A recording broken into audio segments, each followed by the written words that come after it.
संसदेमध्ये pass झालेलं कायदा वक्फ बिलाच्या बाबतीमध्ये थोडा अभ्यास केला पाहिजे असं माझी विनंती आपल्या सर्वांना करायची आहे. माझं स्पष्ट मत याचं कुठे राजकारण नाही आहे.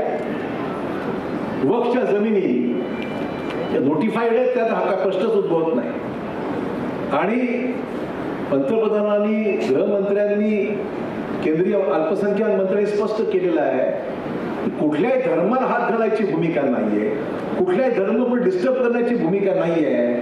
पण जमिनीच्या संदर्भामध्ये जे वाद सुरू आहे त्याला पुढे सुसूत्रता आली पाहिजे, नोंदणी असली पाहिजे. आता साधारण जमिनीचे वाद असेल तर मग कोर्ट आहे, डिस्ट्रिक्ट कोर्ट आहे, कलेक्टर आहे, तहसीलदार आहे, SDO आहे, अपील जातात, हायकोर्टात जातात, सुप्रीम कोर्टात जातात. ही प्रक्रिया अन्य जमिनीच्या बाबतीमध्ये असेल.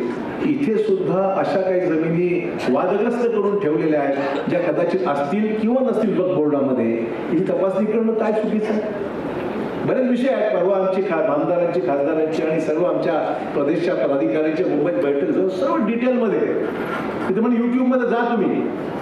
वक्फच्या संबंधामध्ये काय वस्तुस्थितीचा अभ्यास करा, थोडं वाचन केलं पाहिजे. काय चुकीचं? मला वाटतं विषय एवढा यासाठी महत्वाचा आहे की याच्यामध्ये पण सामाजिक काही तेढ निर्माण करणे ही भूमिका अजिबात नाही आहे. सामाजिक तेढ निर्माण करणे अशी अजिबात भूमिका नाही आहे.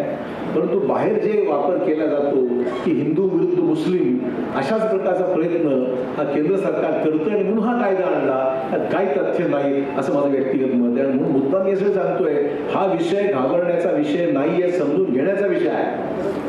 हा विषय समजून घेण्याचा विषय आहे आणि समजून घेऊन लोकांना सांगण्याचा विषय आहे. आणि म्हणून माझी विनंती एवढीच राहणार आहे की भाजपच्या कार्यकर्त्यांनी लक्ष याच्याकडे दिलं पाहिजे आणि जे गैरसमज होतात त्या बाबतीमध्ये आपली स्पष्ट भूमिका या ठिकाणी आपण घेतली पाहिजे अशी माझी या निमित्ताने आपल्याला मुद्दाम सांगितलं पाहिजे.